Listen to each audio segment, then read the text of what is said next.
looking ahead, Evan, we'll start with you. The Cardinals, they are now eliminated from playoff contention after that loss. But regardless, do you still get a sense that Jonathan Gannon and Kyler Murray are going to stick around there in Arizona for seasons to come?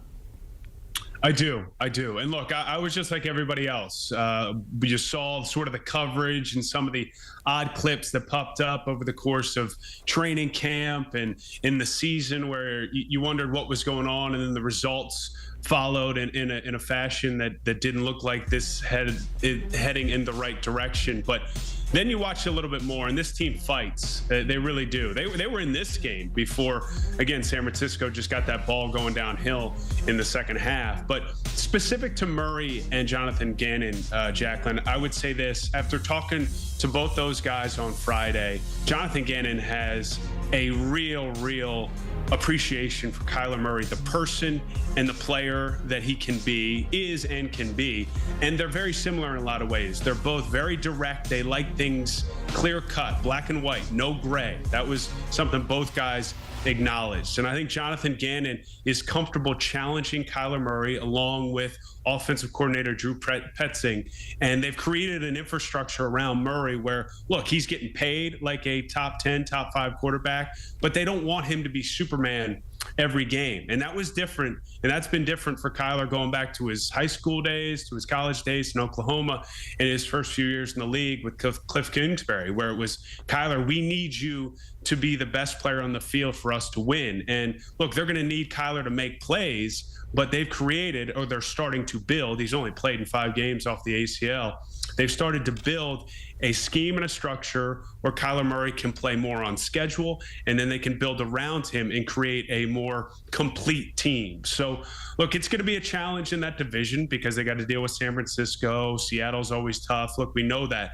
But I walked away from my Arizona weekend, if you will, betting or sort of having a feeling of positivity looking forward to the future of Jonathan Gannon running that team and Kyler Murray as quarterback. Marvin Harrison would be a nice piece if that could work out there, because that to me is something that Kyler needs. He needs somebody. He's got Trey McBride, that tight end now, who looks to be a real deal guy at that position. He needs a reliable threat at wide receiver that can be a difference maker and a game changer. Yeah, Marvin Harrison would certainly be a great addition for any offense that he joins. We mentioned the Cardinals. They're out of the playoff race. The Titans are as well. They haven't won a divisional game this season. There's questions out there. Is Derrick Henry going to come back? But Aditi, what do you think this Titans team looks like under Mike Vrabel looking forward? You know, here's a crazy stat for you guys. 96 games Mike Vrabel has been the head coach of the Tennessee Titans. Entering each and every one of those 96 games, the Titans were in playoff contention. So this coming weekend will be the first time that Mike Vrabel is coaching a Titans team that is actually not in playoff contention. This is a man that gets his players ready to play. This is a man that unequivocally his players know has their back. You see it in the way that no matter what player gets hurt, whether he's a superstar or a special teamer, the minute a player goes down, Mike Vrabel is running onto the field to go stand next to the player to check on the player. And so when you look at these Titans right now, you raise a very interesting question about Derrick Henry. It certainly sounded in the postgame when Derrick Henry was talking like he may be looking at the end of his tenure in Tennessee. But separate of him, there's an incredibly young core. There's a lot of excitement around Will Levis, who brings so much fire and energy.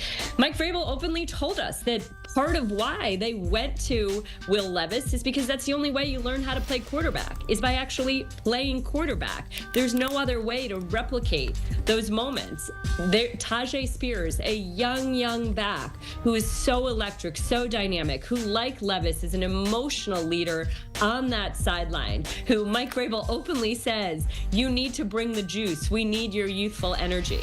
They've got a young offensive line. Didn't look so great yesterday, especially on the left side, but there's potential there. And so as we sit here and we talk about the Titans and we talk about whether Mike Vrabel could potentially be poached in New England, should New England potentially move away from Bill Belichick, It feels as if Mike Vrabel feels very strongly about the core that he has in Tennessee, what he is building in Tennessee. And since we're talking about front offices, Ran Carthon, in his first year, every single one of his picks last year has made an incredible impact this year. Give this team a little bit of time to shore up, to rebuild that roster a bit, and you're not going to be counting the Tennessee Titans out. And regardless of where Vrabel is, I'm going to be on the lookout for more cowboy hat, sideline fashion to come for sure. Evan and Aditi, thank you guys so much. It's always great hearing all your stories from the sidelines, and you can catch them on the sidelines as the NFL on CBS continues into Week 16. You can watch your local game live on CBS and, of course, stream all the action on Paramount Plus.